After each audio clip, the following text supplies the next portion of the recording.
তাদের financial support না দেওয়া যায়, তাদের মাইগ্রেশনটা যদি ঠেকানো না যায়, তাই না, তাদের ট্রাফিকিংটা যদি রোধ না করতে পারি, এই সব জায়গাগুলোতে যে কিছু লিমিটেশন আমাদের নেই তা না। তবে সরকার, জিও এবং সুশীল সমাজ তিনজনের অ্যামালগামেশন যদি থাকে, সাকসেস তো নির্ধারিত, তাই না?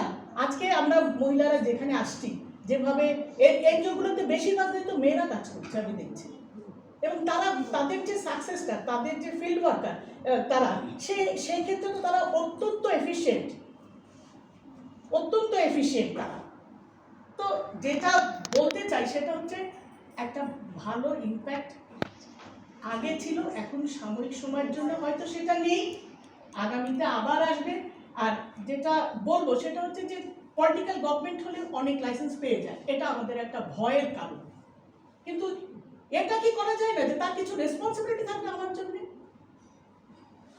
সে তো আমার অভিভাবক হবে, তাই না? রাষ্ট্র আমাকে সাপোর্ট করলে কোনো একটা গোষ্ঠী, কোনো একটা ব্যক্তি কি আমাকে কোনো কিছু করতে পারে? তা আমরা যারা মানবাধিকার কর্মী বলি নিজেকে, সেই ডিফেন্ডের জায়গায় আমাদের নিজেদের যোগ্যতা, গ্রহণযোগ্যতা, দক্ষতা, মেধা এগুলো বাড়াতে হবে।